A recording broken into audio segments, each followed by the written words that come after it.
So, what's up mga Nick Ride? So, ito ngayon gagawa tayong contents about photochromic film na gawa ng AutoShade. So, binili ko ito sa AutoShade. So, makikita nyo sa Facebook to. Ayan. So, screenshot ko, lagay ko ito sa video, yung page nila. So, 950 something ang bili ko dito. Sulit siya. So, ano ba to? Ito yung naghanap kasi ako ng katulad namang sa mga AGV ng helmet na mamahalin na AGV. Alam naman natin mahal ang AGV.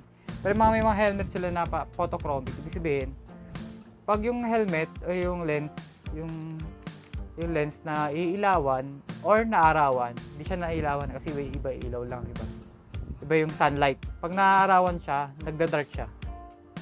So, hindi mo na kailangan ng tinted na visor tulad nito.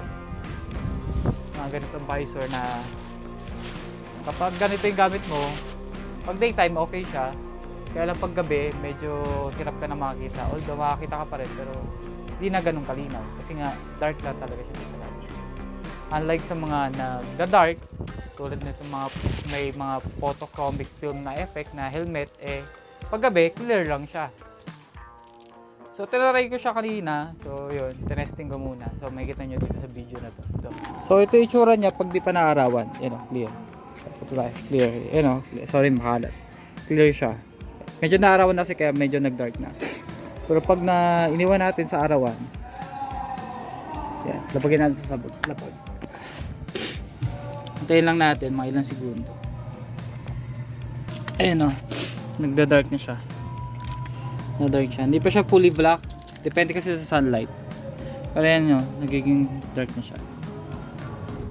I-flash ko dyan sa harap. Na kapag nakaarawan yung film, ayun, nagda-dark siya. So, depende kung gaano ka-tindi yung araw. No? Kung hindi gaano ka-tindi yung araw, hindi din siya gaano ka-itim. So, depende. Case to case basis. So, kinapit ko na siya. Dito sa aking Evo helmet. Yan. So, mapapansin nyo, hindi naman ganun kahalata. Diba? Yan o. Hindi halata. Pag sinuot nyo,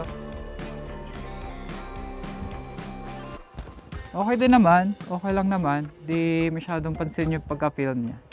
Siya fully buong helmet nagda-dark kasi may portion dito na hindi sakto yung film, no? Hanggang dito lang siya nagda-dark. Parang ganyan. So, the rest white lang siya. So, maganda to.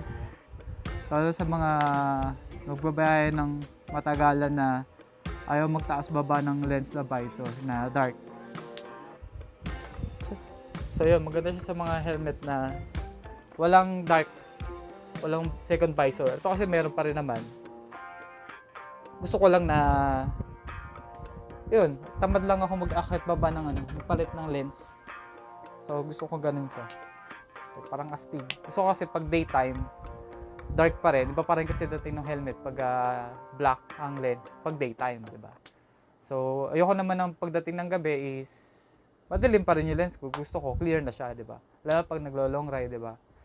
Minsan inabot tayo ng gabi sa kalsada, di naman ang hirap naman palit-palit ng lens, di ba? So, yun. So, kung mare-recommend ko pa yung ganong lens, oo, depende kasi sa inyo. Kasi medyo pricing nga siya, 1,000, di ba? Di bumili ka na ng dual lens na dual visor na lens ng helmet kaysa magganon, di ba? Mas convenient nga naman yung akit baba. Kaya kasi yung problema ko sa mga ganon is parang nasisira yung ganito niya. Yung mga ganito mostly lumuluwak, di ba? Kaya gusto ko nakaano siya, built-in siya sa unang lens. So ito may din siya, anti-fog effect. No, sa mababawasan yung fog. Di ko lang alam kung mawawala totally or mababawasan. Pero maganda na rin yung ganun. So, sa halagang 1,000 pesos, depende na sa inyo. Luho lang naman yung mga ganun bagay, yung photochromic effect. Di naman yun naman talaga kailangan. So, ako kasi, mas gusto ko lang ganun. So, kung bibili kayo, dito kayo bibili. Dito, sa yung screenshot ko dito. Yung page nila. So, pwedeng delivery. Depende na sa usapan nyo ng seller. So, dito ko natatapusin na content natin. So, this is Nick Ride. Ride safe.